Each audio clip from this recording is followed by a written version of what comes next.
श्री परमात्मने नमः। यथार्थ गीता, श्रीमद् भगवद गीता।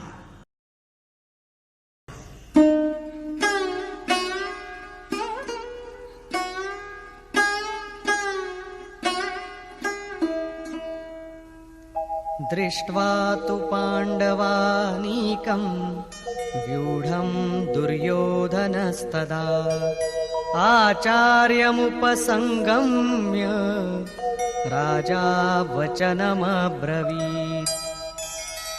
संजय म्हणाला, पांडवांचं सैन्य व्यूह रचनेनं उभं राहिलेलं पाहताच राजा दुर्योधन द्रोणाचार्यांजवळ जाऊन असं म्हणाला, द्वैत भावाचं आचरण म्हणजेच द्रोणाचार्य, जेव्हा परमात्म्यापासून आम्ही अलग झालो आहोत, वेगळे झालो आहोत याची जाणीव होते, वस्तुतः हेच द्वैतभावाचं ज्ञान आहे, तेव्हा त्या भगवंताच्या प्राप्तीची तळमळ, अभिलाषा मनात निर्माण होते। त्यामुळं गुरुची आवश्यकता वाटून आम्ही गुरुचा शोध घेऊ लागतो। दोन प्रवृत्तींमधील प्रथम गुरु हाच असतो ज्याचा शोध घेतो, परंतु त्यानंतरचे सद्गुरू योगेश्वर श्रीकृष्ण हेच असतात जे योगसिद्ध आहेत। राजा दुर्योधन आचार्यांच्या जवळ जातो। मोहरूपी दुर्योधन, मोह हे सर्व व्याधींचं मूळ आहे, मुख्य कारण आहे दुर्योधन।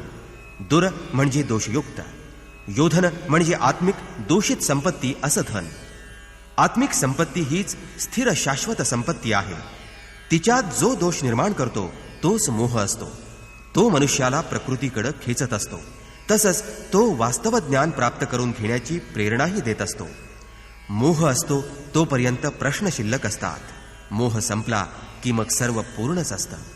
व्यूहरचनायुक्त पांडवांचं सैन्य पाहून, म्हणजेच पुण्यशील सत्प्रवृत्तींचा जमाव किंवा संघटन पाहून दुर्योधन गुरु द्रोणांच्या जवळ जाऊन उपहासानं म्हणाला, पश्यैतां पाण्डुपुत्राणाम् आचार्य महतीं चमूं व्यूढां द्रुपदपुत्रेण तव शिष्येण धीमता। आचार्य द्रुपदाचा पुत्र आणि तुमचा बुद्धिमान शिष्य धृष्टद्युम्न यानं व्यूहरचना केलेली ही मोठी पांडव सेना पहा। शाश्वत आणि स्थिर परमात्म्यावर श्रद्धा असणारा, दृढ मनोबळ असणारा तो धृष्टद्युम्न, तोच पुण्यशील प्रवृत्तींचा नेता आहे, प्रमुख आहे। साधन कठीण न मन कर टेका, नुसतं साधन बळकट असून उपयोग नाही, तर मनाची सिद्धता बळकट असली पाहिजे, मनोनिग्रह असला पाहिजे। आता सेनेचा विस्तार बघा।